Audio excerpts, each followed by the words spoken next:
الرحمن الرحيم وبه نستعين والصلاة والسلام على النبي الأمين محمد وآله وصحبه أجمعين أما بعد. قال الله تعالى في القرآن المجيد والفرقان الحميد: فأعوذ بالله من الشيطان الرجيم، بسم الله الرحمن الرحيم. وأنفقوا مما رزقناكم من قبل أن يأتي أحدكم الموت فيقول رب لولا أخرتني إلى أجل قريب فأصدق وأكن من الصالحين ولن يؤخر الله نفسا إذا جاء أجلها والله خبير بما تعملون. وقال النبي صلى الله عليه وسلم: كن عالما أو متعلما أو محبا أو مستمعا ولا تكن الخامس فتهلك، أو كما قال عليه الصلاة والسلام.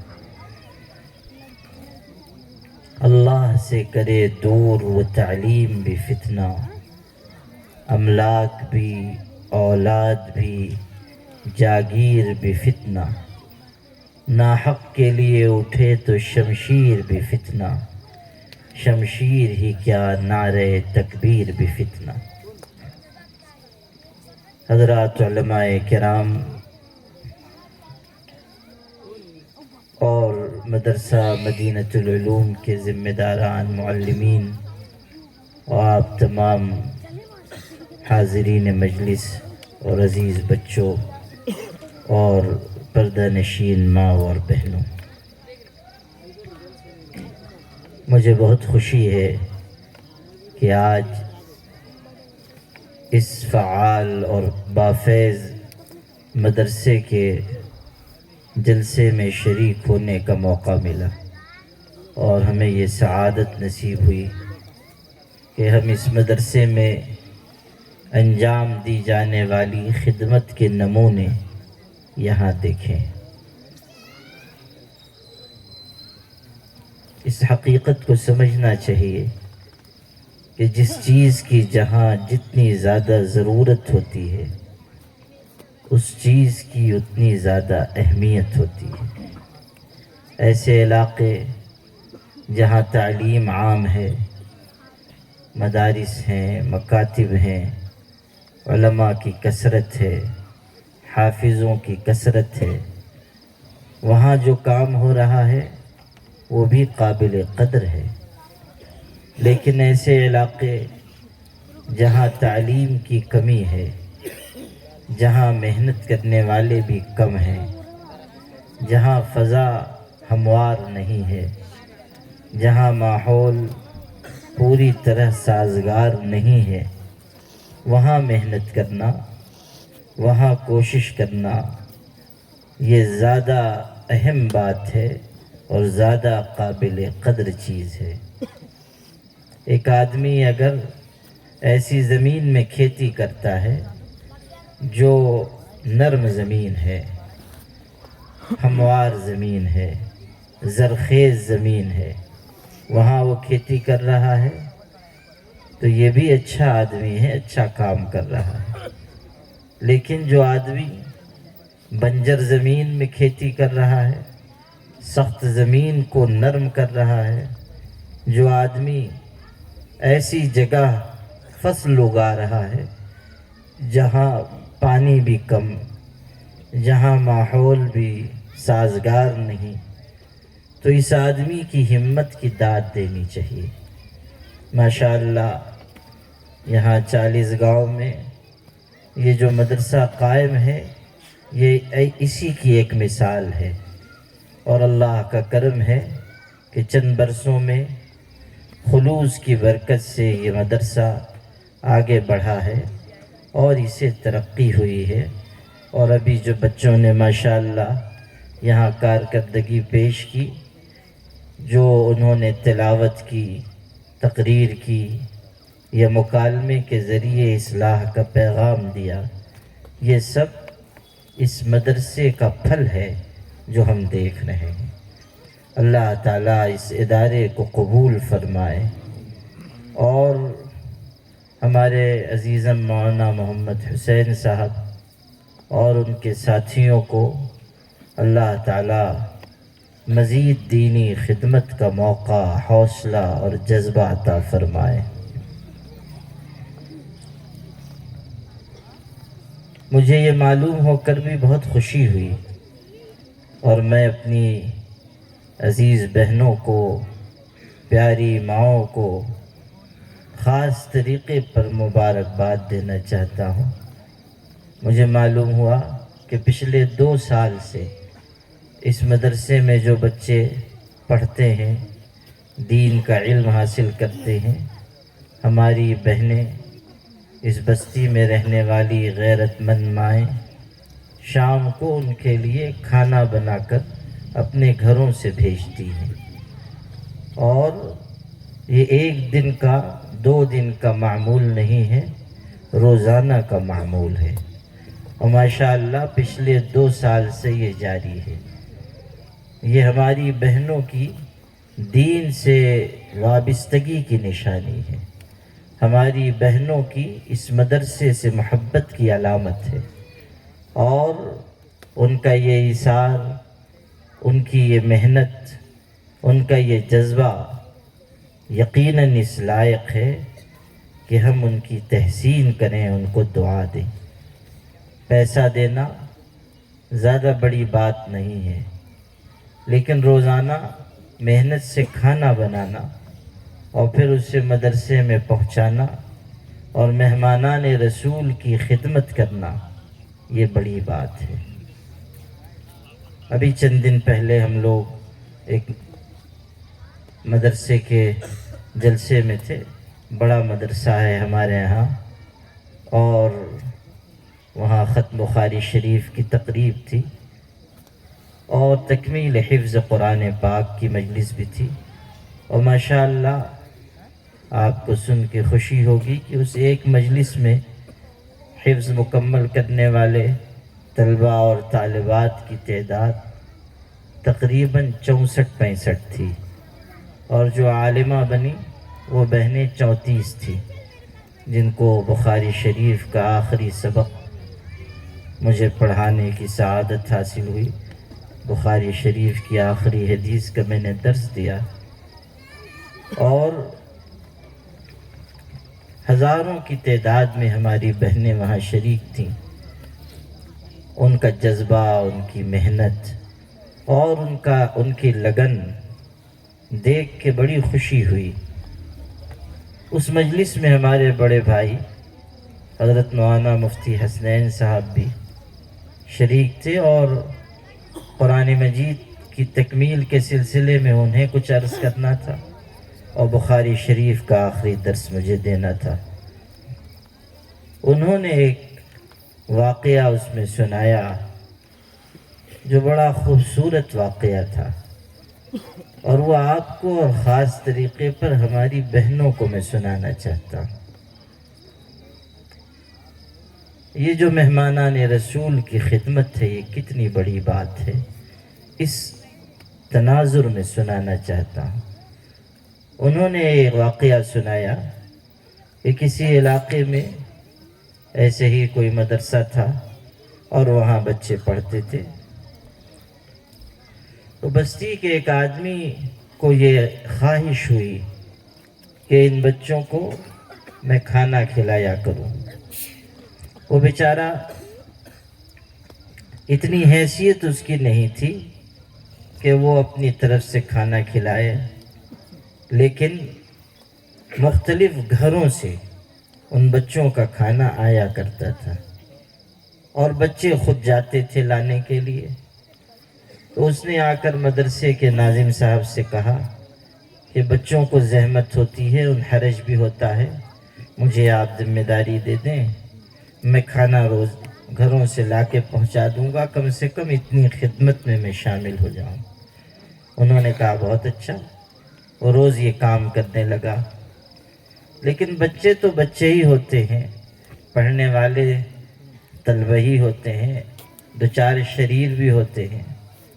اور کبھی تو ایسا ہوتا ہے کہ خاندان میں جو سب سے زیادہ شریر ہوتا ہے اس کو لوگ ہمارے ہی حوالے کرتے ہیں، خود پریشان ہو جاتے ہیں تو لا کے کہتے ہیں کہ اس کو مدرسے میں رکھ لیجئے، مدرسے میں رکھ لیجئے، صرف مدرسے میں نہیں رکھ لیجئے، آنا جانا مت رکھیے، ایک دم سے رکھ لیجئے، یہیں رہے مدرسے میں، اور جو کچھ مصیبت ہے آپ جھیلیے، یعنی اولاد آپ کی اور ساری مصیبت مولوی کے سر، آپ اس کو سنبھالیے، اس کو پڑھائیے، اس کو بنائیے۔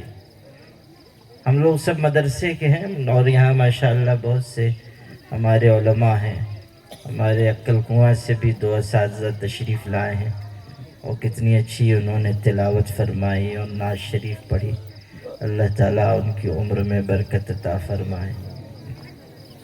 تو ہم لوگ مدرسے کے لوگ ہیں، ہم لوگوں کو خوب اندازہ ہے کہ قوم جس سے پریشان وہ ہمارے حوالے، اور اللہ تعالیٰ اسی بہانے ہم لوگوں کے درجات بلند کرتا رہتا ہے۔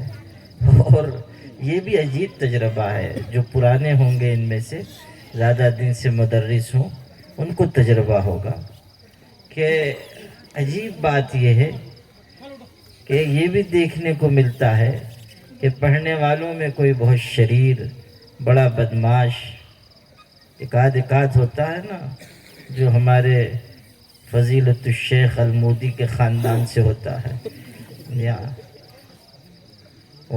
تو مجھ کو تو شبہ ہے کہ کہیں ذرا پیچھے ہم لوگ تاریخ میں جائیں گے تو کہیں نہ کہیں مدرسے میں پڑھا ہے انہوں نے۔ ابھی آج ہی ان کی تقریر آئی ہوئی ہے، عربی میں تقریر کر رہے ہیں، امارات کے جو آئے ہوئے ہیں ان کے سامنے، ماشاءاللہ مستقبل کو اتنے ٹکڑے میں تقسیم کیا انہوں نے کہ پتہ چل گیا کہ مستقبل بہت ہی تاریک ہے، آنے والا وقت بہت ہی دشواری کا ہے۔ بہترین عربی میں تقریر فرما رہے ہیں۔ میں بھی پہلے تو میں سمجھا کہ کسی نے مذاق کیا ہے، اس پہ لکھا ہوا تھا کہ مدرسہ بھارتیہ کے محتمم کا فصیح و بلیغ خطاب عربی زبان میں، تو مجھ کو یہ شبہ ہوا کہ کسی نے مذاق کیا ہے، لیکن سنا تو واقعی ماشاءاللہ عربی بول رہے ہیں۔ یہ الگ بات ہے، یہ سمجھ میں نہیں آ رہا تھا کہ یہ عربی ہے یا مراٹھی نما عربی ہے، اس لیے کہ سارے الفاظ ٹکڑے ٹکڑے۔ تو کہنے کا حاصل یہ کہ ایک آدھ ہوتا ہے بہت شریر بدماش، لیکن عجیب بات ہے کہ بعد کے دور میں اللہ تعالیٰ کا فضل دیکھنے کو ملتا ہے کہ وہی جو شریر تھا معلوم ہوا کہ اپنے پورے علاقے میں دین کی شمع روشن کیے ہوئے ہے۔ پتہ چلتا ہے کہ اسی کو اللہ نے کھڑا کر دیا، اسی سے اللہ تعالیٰ کام لے رہا ہے۔ ہم لوگ پڑھتے تھے، ہمارے ساتھ میں بہت سے بچے تھے، کچھ بہت کمزور بھی تھے، 2-4 ایسے ہمارے ساتھی جن کے بارے میں یہ گمان تھا کہ پتہ نہیں بیچارے اتنی کمزور استعداد ہے، پڑھنے لکھنے سے کچھ دلچسپی نہیں ہے، بعد میں پتہ نہیں یہ کیا کریں گے، لیکن فارغ ہو کے گئے، اللہ نے ایسی کایا پلٹی کہ اب معلوم ہوتا ہے کہ ان کے گاؤں میں شیخ الاسلام ابن تیمیہ وہی ہیں، پورے گاؤں میں سب سے بڑے عالم، بڑی عزت، بڑا احترام، اور کام بھی کر رہے ہیں، محنت بھی کر رہے ہیں۔ استعداد کم ہے لیکن محنت اچھی ہے، دین کا کام اچھے بڑے پیمانے پہ کر رہے ہیں۔ اللہ جس سے جب چاہتا ہے کام لے لیتا ہے، یہ اللہ کا انتخاب ہے، اور ہم آپ نہیں طے کر سکتے کہ کون کیا کام کرے گا، مستقبل میں کون کہاں جائے گا، اللہ اس سے کیا خدمت لے گا، ہم نہیں کہہ سکتے۔ ہمارا کام تو یہ ہے کہ ہم محنت کرتے رہیں، ہم پتھروں کو تراشتے رہیں، اللہ جس کی قسمت میں لکھے گا وہ پتھر ہیرا بن جائے گا۔ تو ہم لوگ تو بس اسی کام کے ہیں۔ خیر، یہ بتا رہا تھا کہ طلبہ سب ایک طرح کے نہیں ہوتے، بہت سے ایسے بھی ہوتے ہیں جو ذرا شریر ہوتے ہیں، اور شریر بھی بہت معیاری قسم کے ہوتے ہیں، چھوٹے موٹے نہیں۔ جو مدرسے کا شریر ہے اس کا دماغ بہت زرخیز ہوتا ہے، اس کی شرارتوں میں بھی ذہانت ہوتی ہے۔ میں پڑھتا تھا مدرسہ اشرف المدارس ہردوئی میں، حضرت مولانا شاہ ابرار الحق صاحب رحمۃ اللہ علیہ کے ہاں، تو وہاں نماز کی سنتوں کی بہت پابندی تھی۔ وہ تو بہت ہی اعلیٰ تعلیم گاہ ہے، بہت ہی بہترین تربیت گاہ ہے، اور حضرت کے وقت میں تو اس کی شان بہت نمایاں تھی۔ تو حضرت کے ہاں پورا ایک نظام تھا، طلباء کی تربیت بہت کس کے تربیت ہوتی تھی، اور نماز کی بھی بہت پابندی۔ ہمارا ایک ساتھی تھا نماز میں بہت سست، اور جتنے ضابطے بنتے تھے کوئی نہ کوئی راستہ وہ اس کو پھلانگنے کا نکال لیتا تھا۔ وہ ایک دفعہ استاذ نے حاضر کیا اور کہا میاں نماز میں کدھر تھے تم؟ اور سارے ثبوت شواہد سب اکٹھا کر لیے گئے تھے کہ نماز چھوڑی ہے اور آج اس کی پٹائی ہونی ہے۔ لیکن جب اس کو حاضر کیا گیا، استاذ نے پوچھا نماز پڑھی؟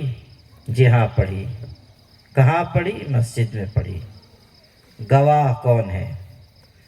تو اس نے کہا کہ گواہ ہے۔ کون ہے؟ اس نے، نماز تم نے پڑھی ہوگی تو دائیں بائیں کوئی رہا ہوگا نا، پیش کرو۔ تو دیکھیے یہ ہے ذہانت۔ اس نے کہا کہ میں صف کے بالکل کنارے پہ تھا، ادھر دیوار تھی آخر میں۔ تو استاذ بھی تو استاذ تھے، کہنے لگے ٹھیک ہے، بائیں دیوار تھی، دائیں تو نہیں دیوار تھی نا، دائیں کون کھڑا ہوا تھا؟ کہنے لگا شکیل نابینا کھڑا ہوا تھا۔ ہمارا ایک ساتھی تھا نابینا تھا، اس کا نام لیا، کہا شکیل نابینا۔ اب بتائیے اس کا کیا جواب ہو سکتا ہے؟ ایک طرف دیوار تھی، ایک طرف شکیل نابینا۔ اب بھلا بتائیے گواہی دے تو کون گواہی دے؟ اور استاذ پٹائی کرے تو کیسے کرے؟ کہنے کا حاصل یہ، آپ کو جو واقعہ سنانا چاہتا تھا وہ سنیے۔ وہ بیچارہ جو بستی کا آدمی تھا، وہ کھانے کے ڈبے پہنچانے لگا اور خدمت کرتا تھا، اور خدمت بڑے جذبے سے کرتا تھا۔ لیکن طالب علموں میں ہر طرح کے ہوتے ہیں، تو ایک دو طالب علموں نے کہنا شروع کیا ارے وہ ہمارا بیل ہے۔ اس کو جو بیچارہ خدمت کرتا تھا کہنے لگے ہمارا بیل ہے، بوجھ اٹھا کے لاتا ہے، روزانہ ڈبے لاتا ہے۔ دو چار دفعہ اس کے کان پہ بات پڑی، لیکن ایک دن دل برداشتہ ہو گیا کہ ان کی خدمت کرتا ہوں اور کمبخت یہ مجھے کو بیل کہتے ہیں۔ تو اس نے جا کے کہا کہ آج سے تمہارا کھانا لانا بند، نہیں لاؤں گا، اور آج سے جو میں کام خدمت کرتا تھا آج سے اس کا سلسلہ ختم۔ یہ تو کہہ کے چلا گیا، لیکن عجیب بات یہ ہوئی کہ فجر کی نماز ہی میں پھر مدرسے کی مسجد میں حاضر، اور اس حالت میں آیا کہ رو رہا ہے، آنکھوں سے آنسو بہہ رہے ہیں، اور بچوں سے کبھی اس بچے سے لپٹ رہا ہے، کبھی اس طالب علم سے لپٹ رہا ہے، کبھی اس طالب علم کو پیار کر رہا ہے۔ تو لوگوں نے پوچھا کیا ہوا؟ اس نے کہا کہ بچوں تم کو مجھے جو کہنا ہے تم کہا کرو، میں ہمیشہ خدمت کروں گا۔ پھر لوگوں نے پوچھا بھئی بات کیا ہو گئی؟ کہنے لگا کہ یہاں سے تو میں کہہ کے چلا گیا، لیکن خواب میں میں نے دیکھا کہ قیامت کا دن قائم ہے اور حساب کتاب ہو رہا ہے، اور پل صراط لگایا گیا، اور یہ سب بچے مہمانان رسول یہ سب آئے، اور اللہ تعالیٰ نے ان کے بارے میں یہ فیصلہ کیا کہ پلک جھپکتے پل صراط سے گزر جائیں اور جنت میں چلے جائیں، ان سب کے لیے جنت ہے۔ اور جب ان بچوں کو لایا گیا اور جنت میں ان کو بھیجا جانے لگا، تو ان بچوں میں سے کچھ نے کہا کہ ہم یوں جنت میں نہیں جائیں گے جب تک ہمارا بیل جنت میں نہیں جائے گا۔ جب وہ آئے گا تب ہم جنت میں جائیں گے، اس کے بغیر ہم جنت میں نہیں جائیں گے۔ تو اللہ پاک نے کہا اچھا تمہاری خدمت کرتا تھا اس کو بھی لے جاؤ جنت میں، لے جاؤ۔ یہ ہے وہ چیز جو آپ کو سنانا چاہتا تھا، اور خاص طریقے پر ہماری بہنوں کو سنانا چاہتا تھا کہ آج جو خدمت آپ کر رہی ہیں اس کا صلہ جنت ہے، اور اگر یہ خدمت خلوص سے ہوگی، دل سے ہوگی، اللہ کے لیے ہوگی، اور اس احساس کے ساتھ ہوگی کہ مدرسے میں جو پڑھ رہے ہیں وہ عام لوگ نہیں ہیں، ان کی نسبت سرکار دو عالم صلی اللہ علیہ وسلم سے ہے۔ مدرسے میں پڑھنے والے معمولی نہیں ہیں، ان کے سر پہ جو ہاتھ رکھا ہوا ہے وہ مولانا قاسم نانوتوی یا مولانا محمد علی مونگیری کا ہاتھ نہیں ہے، وہ ہاتھ کائنات کے سب سے بڑے پیغمبر حضرت محمد صلی اللہ علیہ وسلم کا ہے۔ حضور کے نام پر وہ آئے ہیں، اللہ کی نسبت پر وہ آئے ہیں، دین سیکھنے آئے ہیں، قرآن مجید کا نور دل میں اتارنے آئے ہیں، اور ہمارے آقا حضرت محمد صلی اللہ علیہ وسلم کی سنتوں کو، ان کی حدیثوں کو سیکھنے کے لیے آئے ہیں۔ یاد رکھیے زمانے میں جو نور پھیلے گا، جو روشنی آئے گی، وہ ہمارے آقا کی تعلیم سے آئے گی، ان کے ارشاد سے آئے گی۔ کائنات میں سارے انسان جتنے ہیں، جتنے جا چکے، جو آئیں گے اور پھر جائیں گے، ان سارے انسانوں میں سب سے بڑا انسان، سب سے معصوم انسان، سب سے زیادہ عظمت والا انسان اگر کوئی ہے وہ ہمارے آقا حضرت محمد صلی اللہ علیہ وسلم ہے۔ ذات کامل اگر کسی کی ہے وہ ہمارے آقا کی ہے۔ میرے مصطفیٰ کا ہمسر نہ ہوا نہ ہے نہ ہوگا، کوئی اور ان سے بہتر نہ ہوا نہ ہے نہ ہوگا۔ آپ کی ذات سب سے کامل اور مکمل ہے۔ سیرت تیری تصویر کمالات بنا کر دانست مصور نے قلم توڑ دیا ہے۔ حضور صلی اللہ علیہ وسلم کی ذات سب سے بہترین نمونہ۔ اور یاد رکھیے حضور کے ارشاد کو، آپ کے اسوے کو، آپ کے نمونے کو، آپ کی حدیثوں کو، اور آپ کی حیات بخش تعلیم کو دنیا میں عام کرنے کا سب سے بڑا مرکز اگر کوئی ہے تو وہ مدرسہ ہے۔ سب سے بڑا مرکز، کوئی ادارہ، کوئی جماعت، کوئی تنظیم، کوئی بھی دنیا کا NGO، بڑے سے بڑی جمعیت، بڑے سے بڑا بورڈ، کوئی ایسا نہیں ہے جو مدرسے کے برابر صیانت دین اور حفاظت دین کا کام کر رہا ہو، اور حضور پاک صلی اللہ علیہ وسلم کی روشن تعلیمات کو دنیا میں پھیلا رہا۔ اسی کی ہمیں ضرورت ہے اور زمانے کو بھی ضرورت ہے، صرف ہم مسلمانوں کو نہیں، سارے زمانے کو ضرورت اسی کی ہے کہ حضور صلی اللہ علیہ وسلم کا طریقہ انہیں میسر آئے، اس نمونے کے مطابق وہ زندگی گزاریں۔ دنیا یہ سمجھتی ہے کامیابی مال میں، کامیابی منصب میں، کامیابی شہرت میں، کامیابی تخت میں، تاج میں، کامیابی اقتدار میں، دنیا یہ سمجھتی ہے۔ لیکن ہمارا یہ احساس ہے کامیابی مال میں نہیں، کامیابی تخت و تاج میں نہیں، کامیابی اقتدار میں نہیں، کامیابی اگر ہے تو محمد عربی صلی اللہ علیہ وسلم کی غلامی میں ہے، حضور کے قدموں میں ہے۔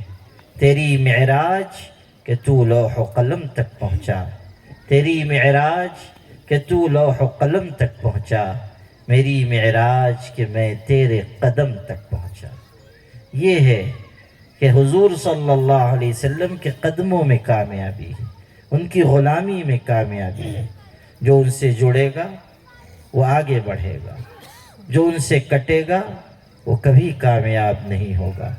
میں بھی پھروں ہوں مارا مارا چھوڑ کے تیرے دامن کو، پیڑ سے جو پتا ٹوٹے ہے آوارہ کہلائے ہے۔ جیسے پیڑ سے پتا ٹوٹ جاتا ہے اور ہوائیں اس کو اڑاتی پھرتی ہیں، اسی طرح حضور صلی اللہ علیہ وسلم کے دامن سے اگر ہم کٹ گئے تو پھر ہمارا دنیا میں کوئی مصرف نہیں، ہمارا دنیا میں ہمارے لیے کوئی جائے پناہ نہیں۔ اگر ہمارا رشتہ کمزور ہو گیا بس ہمارے لیے مصیبت ہی مصیبت۔ اور اس رشتے کی مضبوطی کا پیغام انہی مدرسوں سے دیا جاتا ہے، انہی مکاتب سے دیا جاتا ہے۔ آپ نے بھی سنا بچوں نے تقریر کی سود سے بچانے کی کوشش کی، بچوں نے مکالمہ پیش کیا، بتا رہے ہیں کہ فتنے آ رہے ہیں، طرح طرح کی مصیبتیں پیدا ہو رہی ہیں۔ ہماری صفوں میں لوگ کھڑے ہو رہے ہیں جو محمد عربی صلی اللہ علیہ وسلم کی ختم نبوت پہ ڈاکہ ڈال رہے ہیں۔ یہ شکیل ابن حنیف آپ کے یہاں سے تو اور قریب ہے، اورنگ آباد، وہیں پڑے گاؤں میں وہ رہتا ہے، اور کدھر رہتا ہے کچھ پتہ نہیں، کون سے زمین کی تہ میں رہتا ہے کچھ عطا پتہ نہیں، اور وہ لوگوں کو بہکا رہا ہے، لوگوں کو گمراہ کر رہا ہے، اپنے آپ کو مہدی کہتا ہے، اپنے آپ کو عیسیٰ بتاتا ہے۔ ہمیں تو یہ بتایا گیا کہ حضرت عیسیٰ پیغمبر ہیں، یہ بتایا گیا کہ مہدی امتی ہیں، اخیر زمانے میں آئیں گے، الگ الگ ہیں، حضرت مہدی الگ، حضرت عیسیٰ الگ۔ حضرت عیسیٰ آ چکے اور پھر آسمان پہ جا چکے، اور پھر آسمان سے اتر کے دوبارہ آئیں گے۔ حضرت مہدی اس امت میں ہوں گے، حضور کے نام پر ان کا نام ہوگا، ان کے والد کا نام حضور کے والد کے نام پر ہوگا، اور وہ خلیفہ بنائے جائیں گے، زمین میں عدل اور انصاف قائم کریں گے، اور ان کا اور حضرت عیسیٰ کا زمانہ ایک ہوگا۔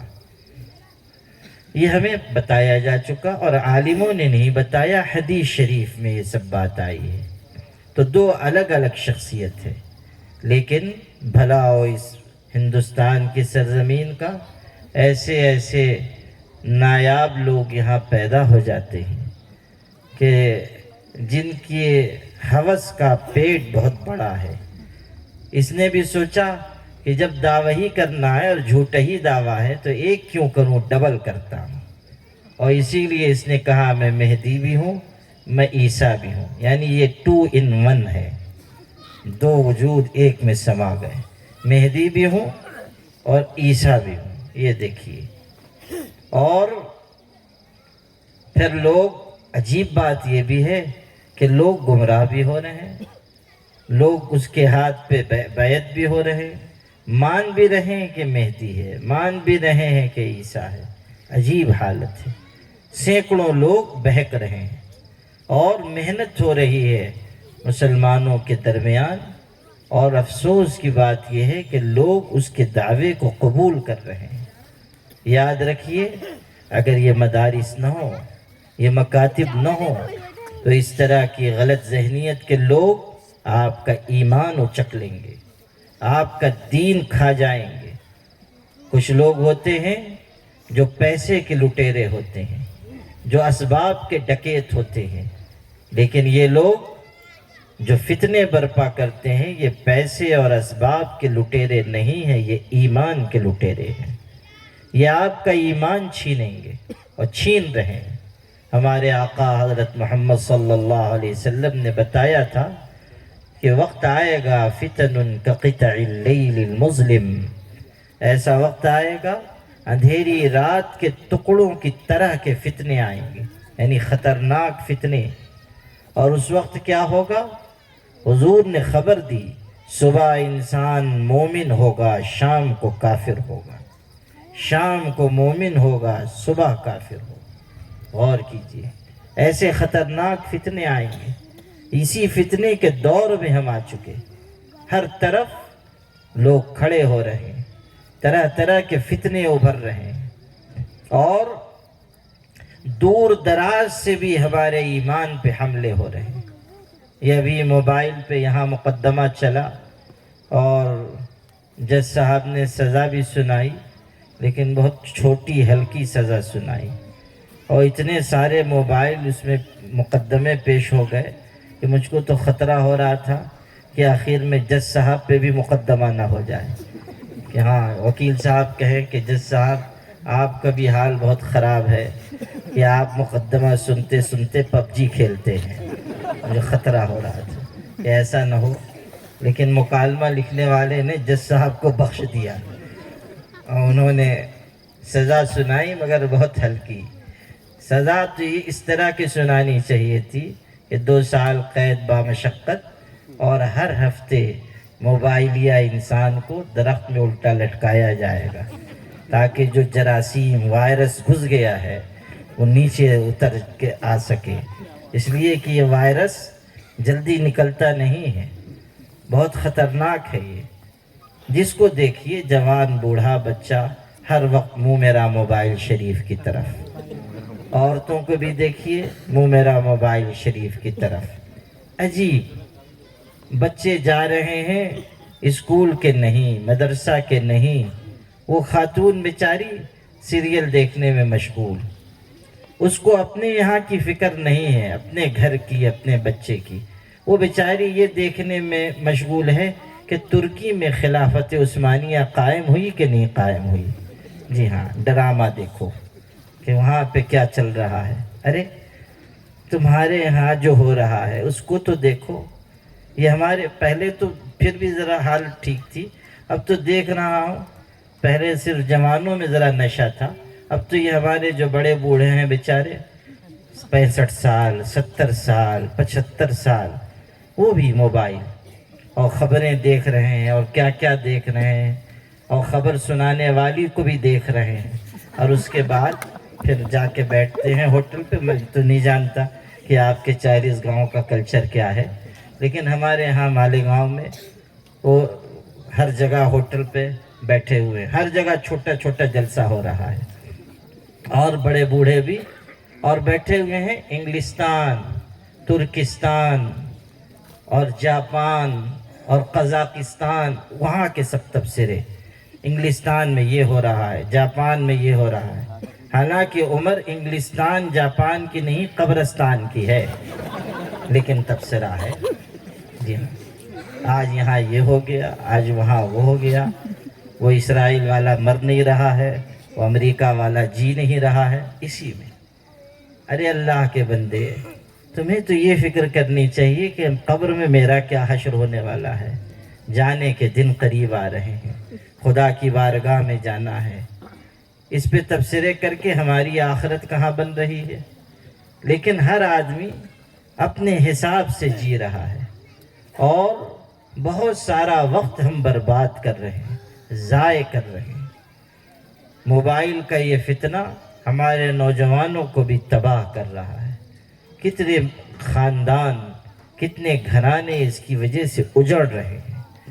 ہم لوگوں کے ہاں تو بہت مسائل آتے ہیں، میں غلطی سے پیر بھی ہوں، بہت لوگ مجھ سے ملنے کے لیے آتے ہیں، اور جو آتا ہے وہ سب اپنی پریشانی لے کے آتے ہیں، یہ ہو رہا ہے وظیفہ بتائیے، وہ ہو رہا ہے تعویذ دیجیے۔ جب میں خانقاہ میں بیٹھتا ہوں تو سینکڑوں لوگوں کی بھیڑ ہوتی ہے، تو اچھا ہم لوگوں کے پاس جو آتا ہے اس سے خیریت پوچھنے میں بھی تکلف ہوتا ہے، اس لیے کہ اگر خیریت ٹھیک ہوتی تو آتا نہیں، جب خیریت خراب ہوئی ہے تبھی حضرت تشریف لائے، تو اس لیے خیریت پوچھنے میں بھی ذرا تکلف ہوتا ہے، اور ہر آدمی اپنی الجھن بتاتا ہے۔ پتہ چلتا ہے گھروں میں کیا ہو رہا ہے، پتہ چلتا ہے کہ ازدواجی زندگیاں کس طرح تباہ ہو رہی ہیں، اور کس طرح موبائل کے فتنوں کی وجہ سے بھرے پورے گھر تباہ ہو رہے ہیں، بچوں کی زندگی خراب ہو رہی ہے، میاں بیوی کی زندگی خراب ہو رہی ہے۔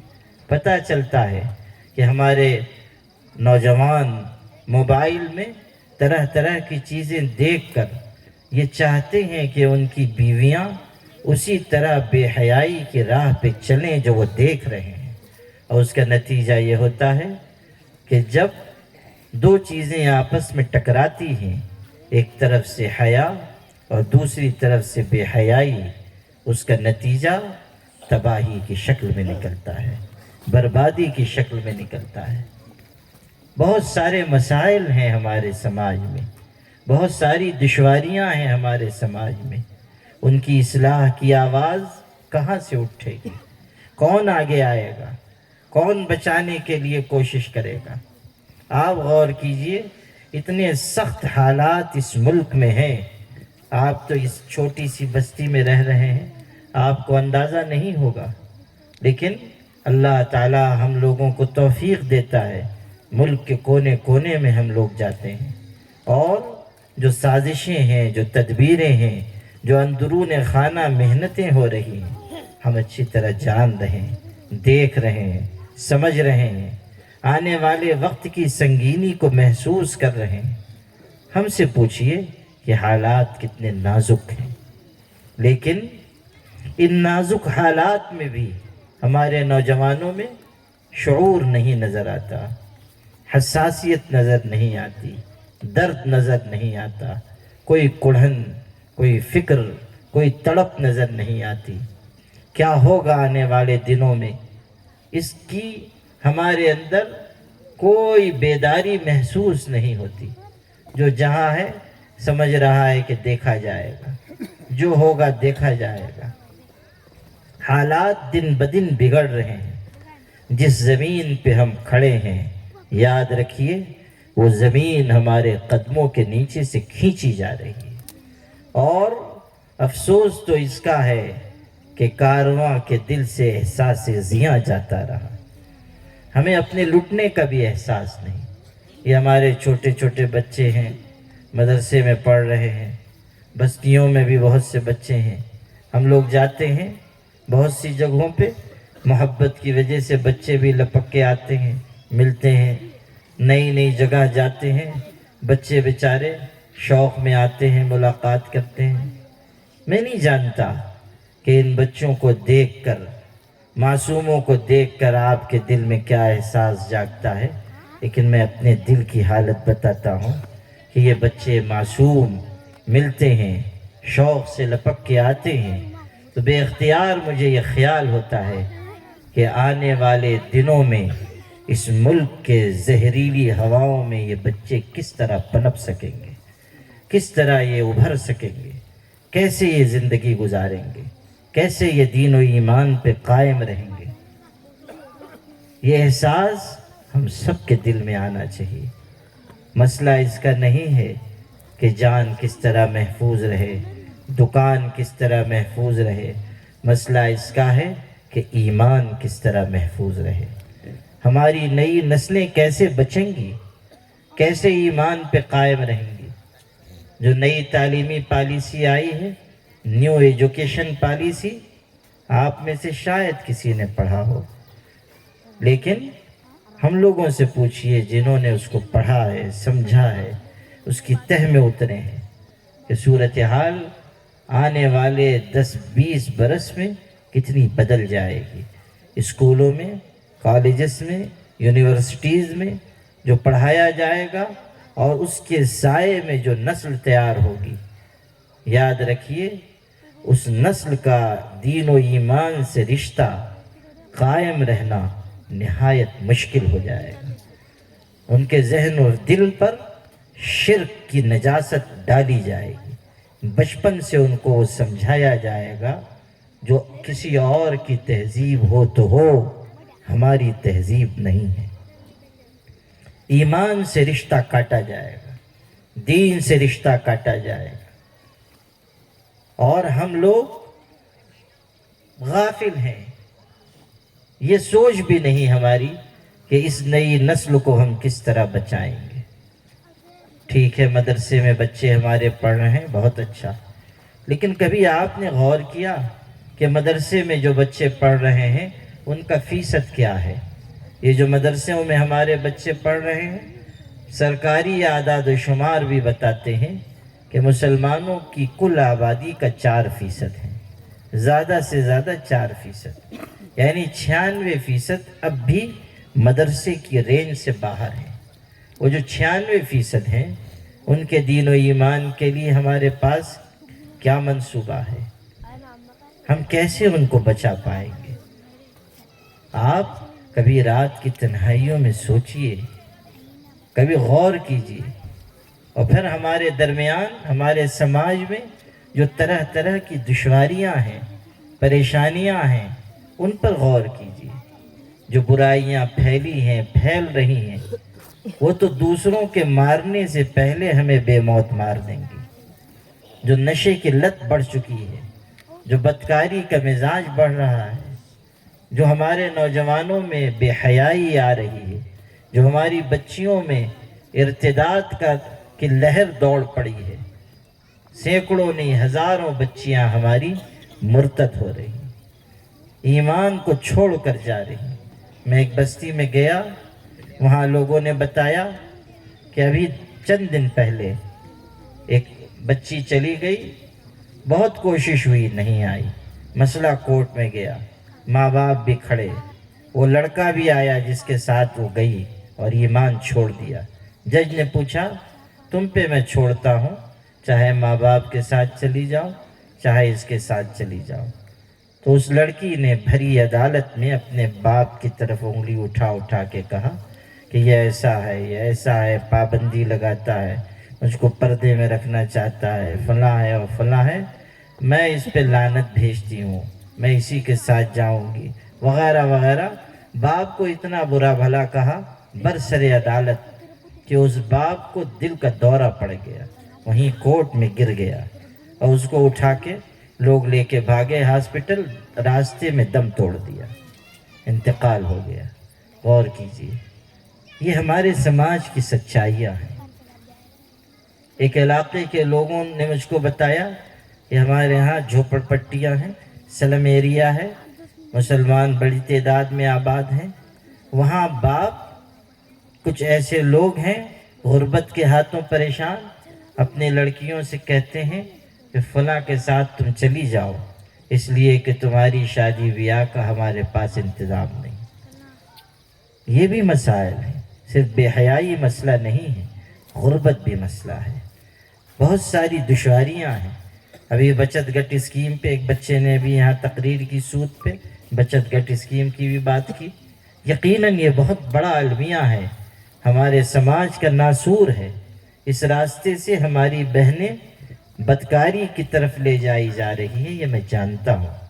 لیکن ایک سوال ہے، اور وہ سوال میں چھوڑ کے جا رہا ہوں 40 گاؤں کے مسلمانوں، اس کو اپنے دل سے پوچھنا کہ ہم یہ تو کہتے ہیں کہ بچت گٹ اسکیم غلط، سودی نظام غلط اور یقیناً غلط، لیکن ہم لوگوں نے کیا اپنی بستیوں میں اپنی بہنوں کے لیے، بیواؤں کے لیے، مطلقہ عورتوں کے لیے امداد کا کوئی نظام قائم کیا ہے؟ ہمارے پاس متبادل نظام کیا ہے؟ کیا ہم بے سہارا عورتوں کو سہارا دے رہے ہیں؟ کیا ہم بیواؤں کے لیے کوئی وظیفہ جاری کرتے ہیں؟ کیا ہم اپنے سماج کی طلاق پانے والی عورتوں کے لیے کوئی بندوبست کرتے ہیں؟ ہمارے پاس امداد باہمی کا کیا نظام ہے؟ عملی نظام۔ قرآن نے تو تعلیم دی، پیغمبر نے تو تعلیم دی، لیکن ہمارے پاس زمین پہ کوئی سسٹم ہے کہ ہم مدد کریں؟ ہر بستی میں، ہر علاقے میں نہیں کرتے ہیں ہم۔ سیٹھ صاحب ہیں، بہت نوازا اللہ نے ان کو، لیکن آس پاس پڑوس میں بچیاں بن بیاہی بیٹھی ہوئی ہیں، جوانی ان کی گزر رہی ہے، ان کو یہ توفیق نہیں ہے کہ ان بچیوں کا نکاح کرا دے۔ سیٹھ صاحب ہیں، مدرسے کا آدمی چلا گیا اور اس نے کہا کہ سیٹھ صاحب مدرسے میں یہ دقت، یہ پریشانی، پترا ہے، سردی لگتی ہے، بچوں کے لیے گرم پانی نہیں، وغیرہ وغیرہ۔ ہمارے بعض سیٹھ صاحبان ایسے ہیں کہ وہ الٹا اپنی مصیبت کی داستان سنانے لگتے ہیں، کارخانے میں یہ، فیکٹری میں یہ، ایسی مصیبت، ویسی پریشانی، ایسی آفت، ان کا پیسہ باقی، ان کا پیسہ باقی۔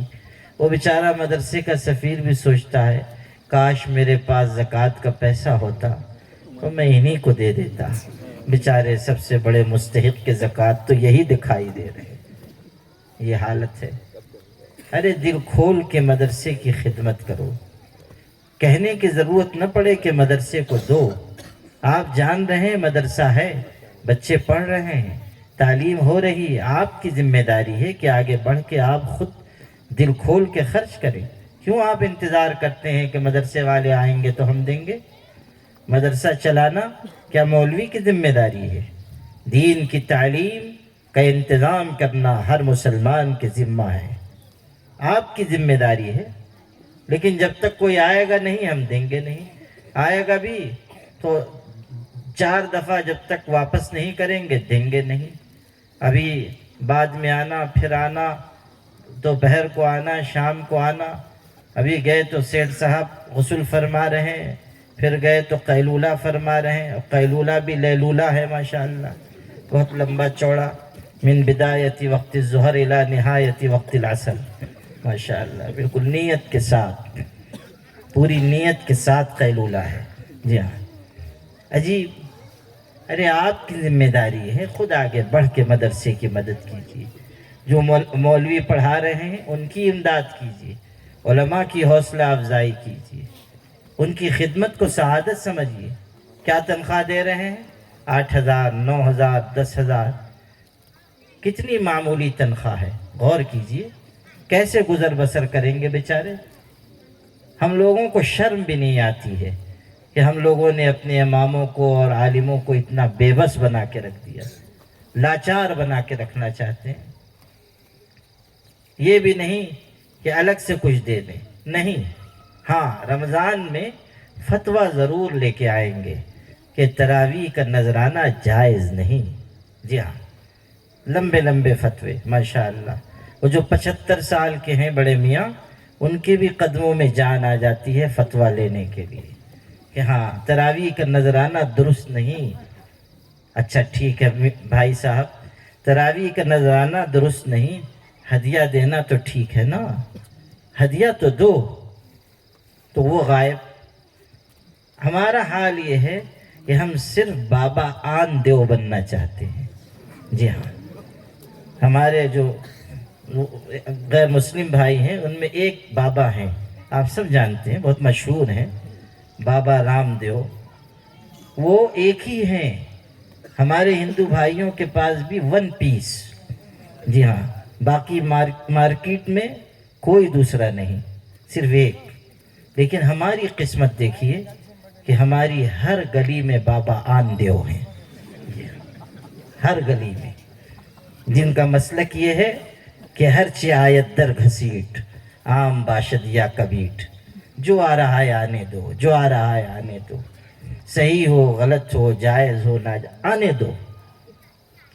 امانت سے ملے تو ٹھیک، خیانت سے ملے تب بھی ٹھیک۔ ہمارے ابا حضور کہتے تھے مسلمان کا حال تو یہ ہے، وہ کہتا ہے لا الہ الا اللہ، ادھر کا مال ادھر لا،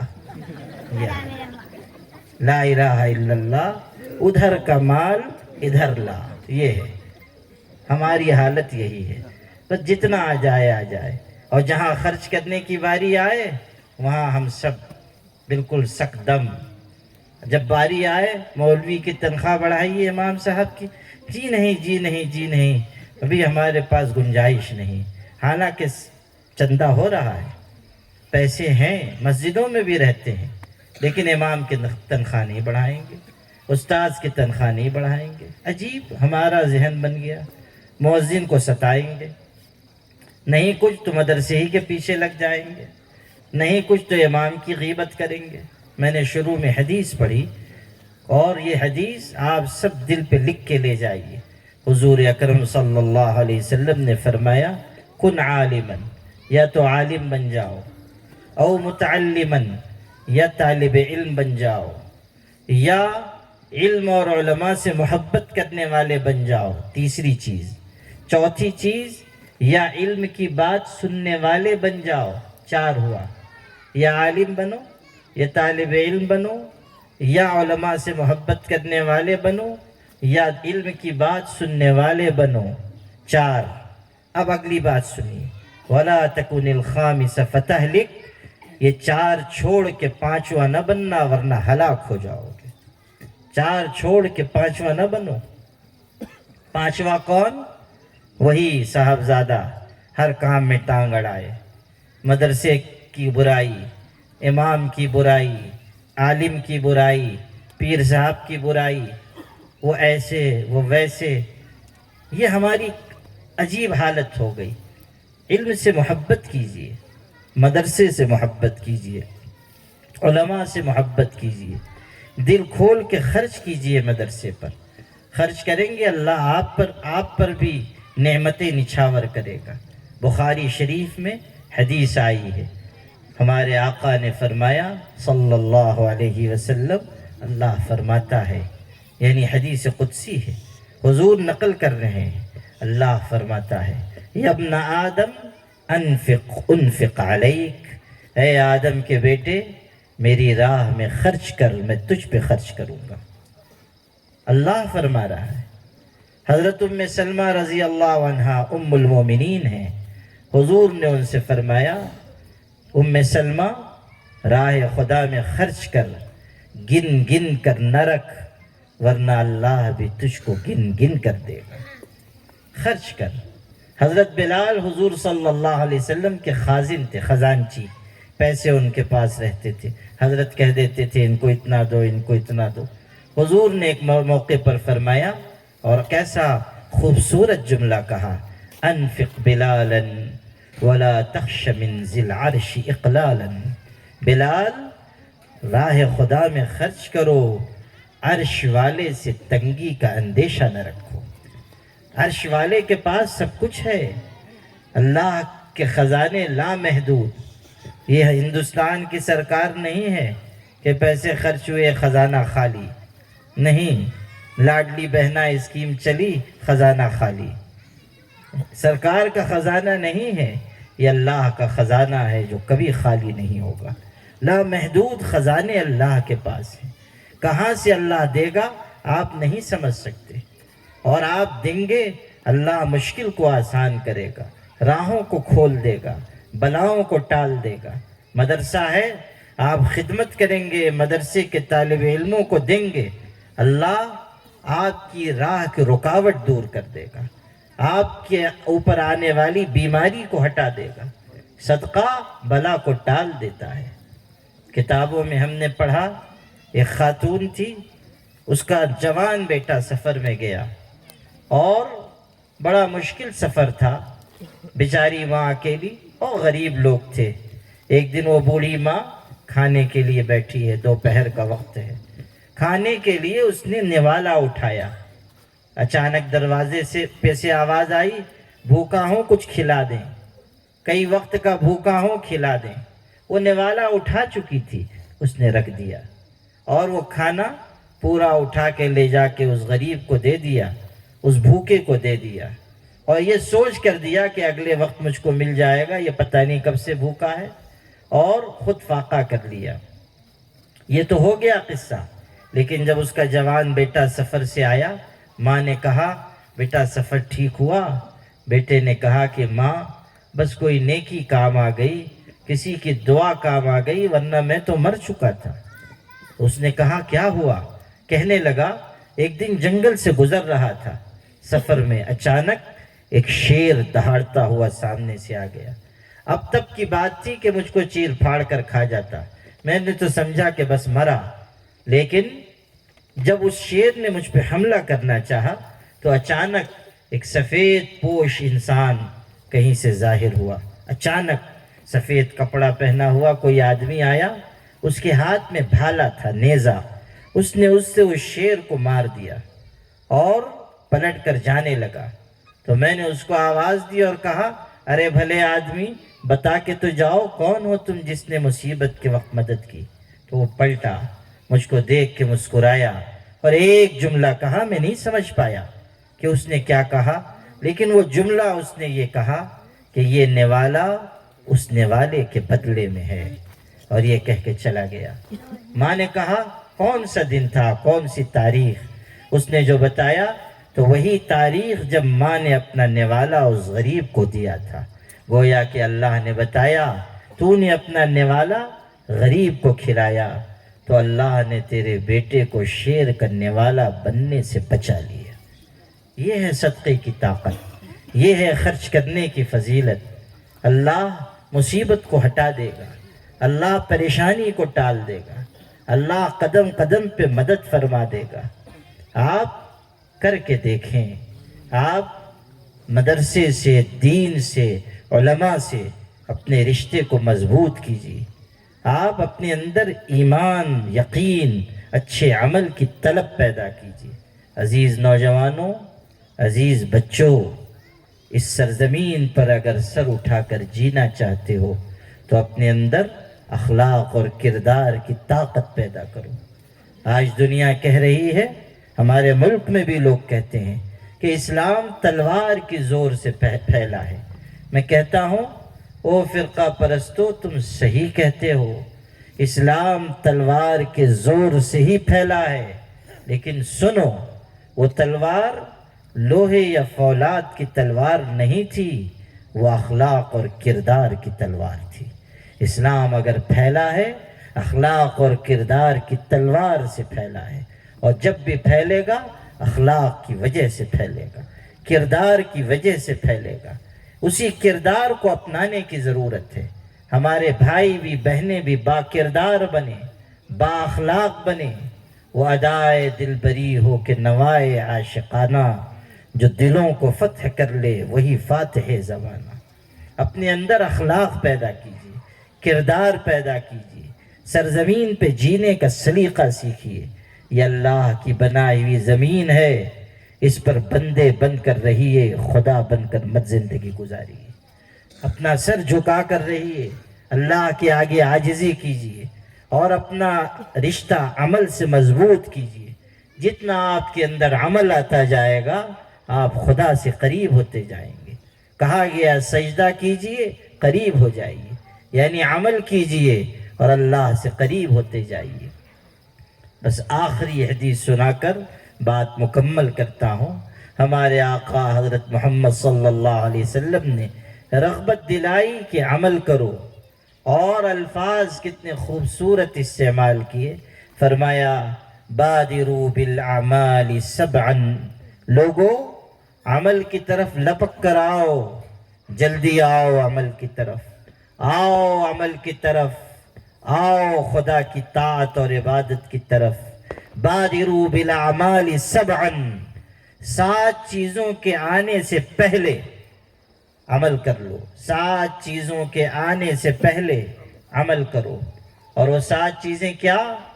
هل تنتظرون فقرا منسیا او غنا مطغیا او مرضا مفسدا او حرما مفندا او موتا مجهزا او الدجال فشر غائب ينتظر او الساعة فالساعة هي ادھا وامر۔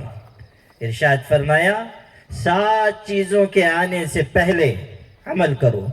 کیا تم انتظار کر رہے ہو ایسے فقر و فاقے اور تنگی کا جو ہر چیز سے تم کو دور کر دے، ہر چیز کو فراموش کرا دے؟ یا تم ایسی مالداری کا انتظار کر رہے ہو جو تم کو سرکش بنا دے؟ یا ایسی بیماری کا جو تم کو بستر کی شکن بنا دے؟ یا ایسے بڑھاپے کا جو تمہارے حواس زائل کر دے، تمہارے اندر بدحواسی پیدا کر دے؟ یا موت کا جو تم کو قبر تک پہنچا دے؟ یا دجال کا جو ایک غائب شر ہے جس کا انتظار کیا جا رہا ہے؟ یا قیامت کا کہ جو نہایت کڑوی اور سخت چیز ہے؟ 7 باتیں بیان کی: تنگی، مالداری، بیماری، بڑھاپا، موت، دجال اور قیامت۔ ان 7 چیزوں کے آنے سے پہلے عمل کرو۔ بیماری آ گئی، آدمی عاجز، بڑھاپا آ گیا، آدمی عاجز، مر گیا، عمل کا سلسلہ ختم۔ ہر انسان سمجھ لے کہ موت اپنے شکار کو تلاش کر رہی ہے، ہماری بساط زندگی لپیٹی جا رہی ہے، ہم زندگی سے دور، اپنے انجام سے قریب ہو رہے ہیں۔ آج زمین کی پیٹھ پر ہیں، کل زمین کے پیٹ میں ہوں گے۔ ہمارے شیخ المشائخ خواجہ خواجگاں حضرت سیدنا شیخ عبد القادر جیلانی رحمۃ اللہ علیہ اپنے وعظ میں کہا کرتے تھے کہ او جوان، تو نکاح کی تیاری کر رہا ہے، حالانکہ بازار میں وہ کپڑا بکنے کے لیے آ چکا ہے جسے تیرا کفن بننا ہے۔ او انسان، تو مکان بنانے کی تیاری میں لگا ہے، حالانکہ بازار میں وہ لکڑی بکنے کے لیے آ چکی جسے تیری قبر کا تختہ بننا ہے۔ موت قریب آتی جا رہی ہے، قبر کے چوکٹے خالی ہیں، انہیں مت بھولو۔ جانے کب کون سی تصویر لگا دی جائے، کب کون چلا جائے گا کوئی نہیں کہہ سکتا۔ اس لیے میرے بھائی، ہم سب اپنی آخرت کی فکر کریں اور آخرت بنانے والے عمل سے جڑیں اور اپنا رشتہ دین سے، اہل دین سے اور مدرسے سے مضبوط کریں۔ جس قدر ہم علم سے اور مدرسے سے اور دین سے قریب رہیں گے، اسی قدر کامیابی ہمارے قدم چومے گی۔ مولانا محمد حسین صاحب اور ان کے سب ساتھی اور ان کے معاونین سب کو مبارکباد پیش کرتا ہوں اور دعا کرتا ہوں کہ اللہ اس مدرسے کو دن دونی رات چوگنی ترقی عطا فرمائے۔ وآخر دعوانا الحمد للہ رب العالمین۔